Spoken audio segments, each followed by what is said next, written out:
For decades, a sometimes furious battle has raged among scientists over the extent to which elevated salt consumption contributes to death, with one camp calling it a public health hazard that requires vigorous attack, and another claiming the risks of dietary salt excess are exaggerated, even to the point of calling salt reduction probably the largest delusion in the history of preventive medicine. The other side calls this denialism ethically irresponsible, especially when millions of lives are at stake every year. To describe two sides of the debate may be falling into the trap of false equivalency, though. As the superhero-sounding World Hypertension League points out, there's strong scientific consensus that reducing salt saves lives, and like the climate change debate, most authorities are on one side, with only the industry affected and their paid consultants and a few dissenting scientists on the other. Nearly all government-appointed bodies and nutrition experts who have considered the evidence have recommended we collectively cut our salt intake about in half, described as extreme, though, by those defending the industry. After all, just a small fraction of Americans actually get their sodium intake that low. Therefore, the salt skeptics say, the human experience for very low levels of sodium consumption is extremely sparse.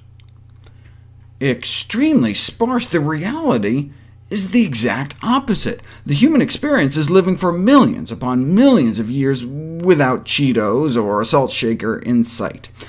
We evolved to be salt-conserving machines, and when we're plunked down into snack food in KFC country, we develop high blood pressure. But in the few populations left that don't eat salt, that continue to eat as much as we have for millions of years, our leading killer risk factor, hypertension, is practically non-existent. And when you take people with out-of-control hypertension and bring them back down to the sodium levels we were designed to eat, the ravages of the disease can even be reversed.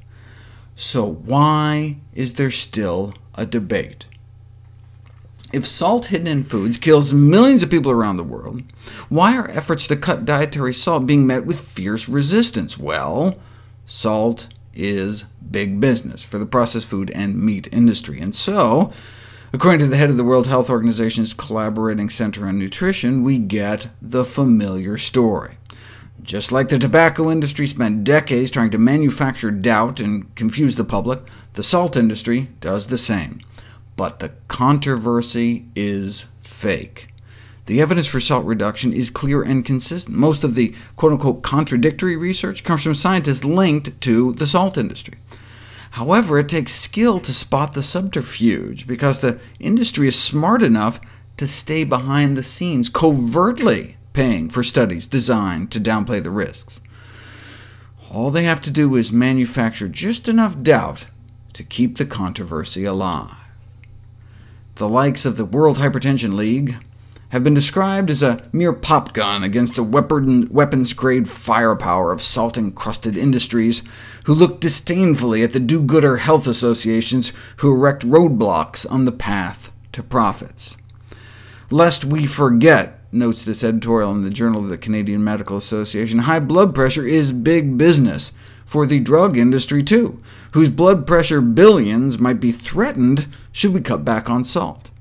If we went sodium-free and eliminated the scourge of hypertension, not only would Big Pharma suffer, what about doctors? The #1 diagnosis adults see doctors with is high blood pressure, nearly 40 million doctor visits a year. And so maybe even the BMW industry might be benefiting from keeping the salt debate alive.